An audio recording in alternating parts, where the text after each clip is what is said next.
নমস্কার। খবরের প্রথমেই দেখে নেব আজকের সংবাদ শিরোনাম। এসএসসি ইস্যুতে মমতাকে ধরানো হলো আদালত অবমাননার নোটিশ। জেল সহ আর কি কি শাস্তি হতে পারে জানুন বিস্তারিত খবরে। বিরাট খবর, আগামী 17 তারিখ চাকরিহারা শিক্ষকদের ফের ভাগ্য পরীক্ষা। সকলের নজর সুপ্রিম কোর্টের দিকে। ভুলের মাসুল, চাকরিহারাদের লাথি মারা কাণ্ডে তদন্তের দায়িত্ব দিয়েও সরিয়ে দেওয়া হলো এসআই রিটন দাসকে। এবার বিপাকে 10,000 প্রাথমিক শিক্ষক। চাকরি হারানোর মুখে 2021 সালের নিয়োগপ্রাপ্তরা। আবার সংকটে পড়তে পারেন তৃণমূল সরকার। পশ্চিমবঙ্গের প্রতিমন্ত্রী সিদ্দিকুল্লাহ চৌধুরী কলকাতাকে অচল করে দেওয়ার হুমকি দিচ্ছেন। ভিডিও সামনে আসতেই শোরগোল শুরু রাজ্য জুড়ে। প্রয়াত রাজ্যের প্রাক্তন মন্ত্রী আব্দুর রেজ্জাক মোল্লা, তাঁর স্মৃতিতে অর্ধদিবস ছুটি ঘোষণা রাজ্যের। নবদ্বীপে হিন্দু মহিলাকে গণধর্ষণ, অভিযুক্ত 5 জনের মধ্যে 4 জনই মুসলিম। শাসক দলের সাথেও রয়েছে সম্পর্ক। জোর চাঞ্চল্য রাজ্য জুড়ে। এক ধাক্কায় কমল বঙ্গের তাপমাত্রা, শুক্রেও ঝড় বৃষ্টিতে তছনছ হতে পারে 7 জেলা। জানুন আজকের আবহাওয়ার খবর। প্রতিদিন সঠিক খবর নিয়মিত শোনার জন্য সাবস্ক্রাইব করুন নববার্তা ইউটিউব চ্যানেলটিকে। আসছি বিস্তারিত খবরে। এসএসসি মামলায় সুপ্রিম রায় নিয়ে উত্তাল বাংলা। সম্প্রতি দুর্নীতির জেরে 2016 সালের এসএসসির সম্পূর্ণ প্যানেল বাতিল করেছে শীর্ষ আদালত। এক ধাক্কায় চাকরি হারিয়েছেন প্রায় 26,000 জন। এবার এসএসসি মামলায় সুপ্রিম কোর্টের রায় নিয়ে নিজের মন্তব্যের জেরে আদালত অবমাননার নোটিশ পেলেন মুখ্যমন্ত্রী মমতা বন্দ্যোপাধ্যায়। সোমবার চাকরিহারাদের সঙ্গে দেখা করে মুখ্যমন্ত্রী বলেন, সুপ্রিম কোর্টের রায় তাঁর হৃদয় পাথর হয়ে গিয়েছে। সেই সঙ্গেই এই রায়ের নেপথ্যে অন্য কোনো খেলা রয়েছে কিনা সেই প্রশ্ন তোলেন তিনি। বাংলার শিক্ষা ব্যবস্থাকে ভেঙে ফেলার চক্রান্ত করা হচ্ছে বলে অভিযোগ আনেন মমতা। মুখ্যমন্ত্রী বলেন, মধ্যপ্রদেশের ব্যাপক কেলেঙ্কারির কথা ভুলে গেলেন? নিটেও কেলেঙ্কারি হয়েছে, তবে শেষ হয়ে তো কারুর চাকরি যায়নি। শুধু বাংলায় কিছু হলেই চক্রান্ত। রাজ্যের শিক্ষা ব্যবস্থাকে ভেঙে ফেলার চক্রান্ত হচ্ছে। এই রায়ের পিছনে অন্য কোনো খেলা নেই তো? এসএসসির মামলার সুপ্রিম রায় নিয়ে মমতার এহেন মন্তব্য ঘিরে জোরশোর গোল পড়ে গিয়েছিল। এবার জানা গেল মুখ্যমন্ত্রীর বিরুদ্ধে আদালত অবমাননার নোটিশ ইস্যু করা হয়েছে।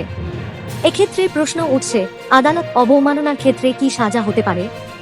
জানা যাচ্ছে, আদালত অবমাননা আইন 1971 অনুযায়ী যদি কোনো ব্যক্তি আদালত অবমাননার ক্ষেত্রে দোষী সাব্যস্ত হন, তাহলে তাকে 6 মাস অবধি কারাদণ্ড এবং 2,000 টাকা অবধি জরিমানা অথবা দুটোই করা হতে পারে।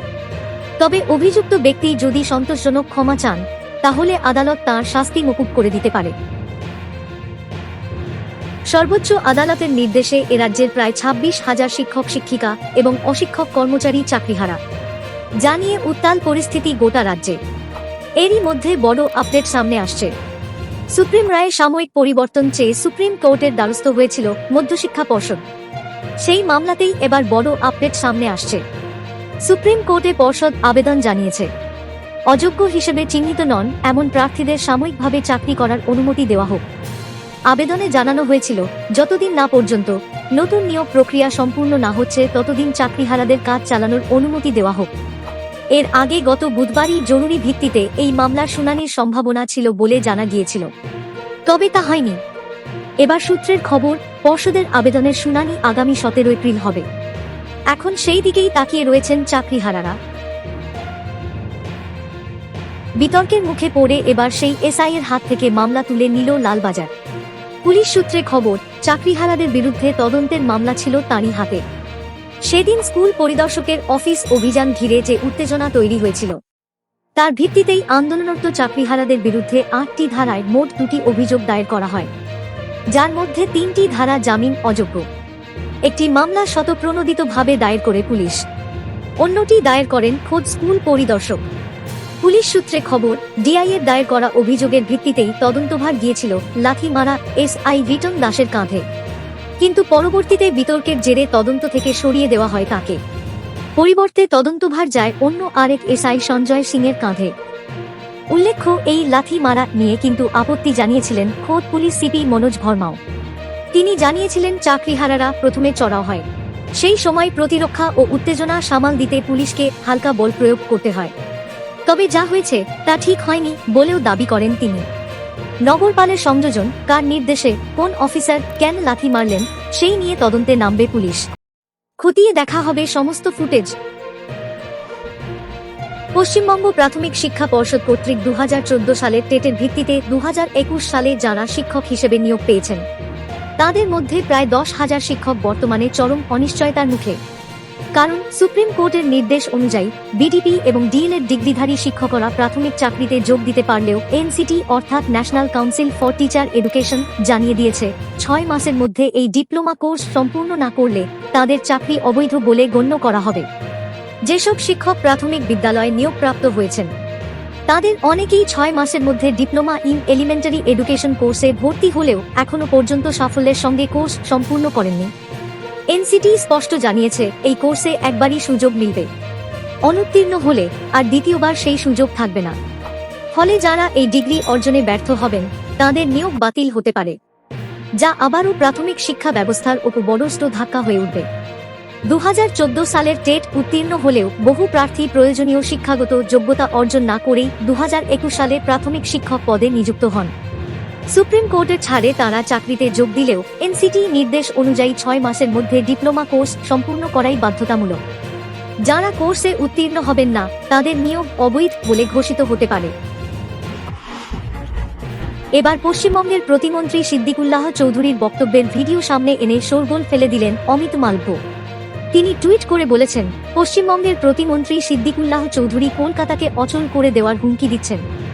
সিদ্দিকুল্লাহ চৌধুরী বলছেন, আমরা চাইলে কলকাতা বন্ধ করে দিতে পারতাম। আমরা সহজেই শহরে যানজট তৈরি করতে পারি। আমরা মুড়ি, গুড় এবং মিষ্টি দিয়ে কলকাতা অবরোধ করব। জেলাগুলির পরে আমরা কলকাতার উপর আমাদের নিয়ন্ত্রণ আরও শক্ত করব। আমরা এখনো এটি করিনি, তবে ভবিষ্যতে করব। এবং তিনি মমতা বন্দ্যোপাধ্যায়ের পূর্ণ সমর্থন নিয়ে কথা বলছেন। অমিত মালবের এই টুইট ঘিরে শোরগোল শুরু হয়েছে। দেখুন সেই ভিডিওটি। কলকাতাকে যদি বলতাম জ্যাম করব তো 50টা জায়গায় 2000 করে বসে যেতাম, সেটা এখন হয়নি, পরে কিন্তু হবে। জেলাকে একটু টাইট করি, তারপরে কলকাতার 50টি জায়গায় 10,000 কত লাগবে? এরা আসবে কলকাতায় বসে চিড়ে, গুড়, পানি, বাতাসা, মুড়ি খাবে আর একটু বসবে। রাজ্যের রাজনৈতিক অঙ্গনে এক যুগের অবসান। প্রয়াত হলেন পশ্চিমবঙ্গ সরকারের প্রাক্তন মন্ত্রী আব্দুর রেজ্জাক মোল্লা।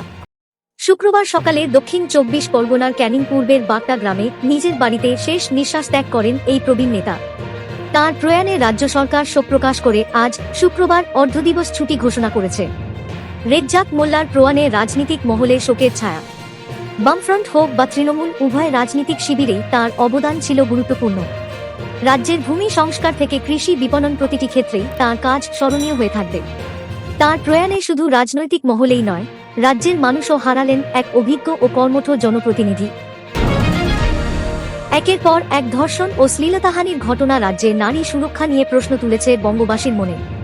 কিছুদিন আগেই খড়দহে এক বিধবা মহিলাকে গণধর্ষণের অভিযোগ ওঠে 4 সমাজবিরোধীর বিরুদ্ধে।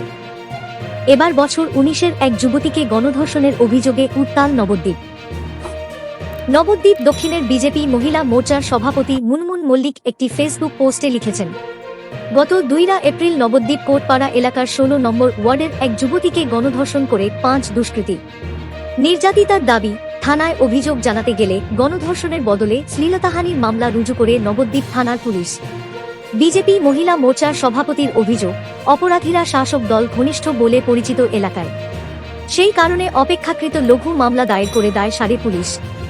অভিযুক্তদের বিরুদ্ধে জুয়াসাট্টা সহ একাধিক সমাজবিরোধী কার্যকলাপের সাথে যুক্ত থাকার দাবিও তুলেছেন স্থানীয় বাসিন্দারা। অভিযুক্তদের বিরুদ্ধে যথাযথ আইনি পদক্ষেপের আবেদন জানিয়েছেন নির্যাতিত মহিলা। এবার এক নজরে দেখে নেব আজকের আবহাওয়ার খবর। আবহাওয়া দপ্তরের পূর্বাভাস অনুযায়ী লক্ষ্মীবারে ভিজেছে বাংলা। ঝড় বৃষ্টির ফলে তীব্র গরম থেকে কিছুটা হলেও রেহাই পেয়েছেন বঙ্গবাসী। কারণ এক ধাক্কায় বেশ কিছুটা নিম্নমুখী তাপমাত্রার পারদ। আবহাওয়া বিশেষজ্ঞদের মতে শুক্রবারও দক্ষিণবঙ্গের 7 জেলায় হতে পারে ঝড় বৃষ্টি। ভিজতে পারে উত্তরের জেলাগুলিও। এক ধাক্কায় কমল বঙ্গের তাপমাত্রা, শুক্রেও ঝড় বৃষ্টিতে তছনছ হতে পারে 7 জেলা। আবহাওয়া দপ্তরের পূর্বাভাস অনুযায়ী লক্ষ্মীবারে ভিজেছে বাংলা।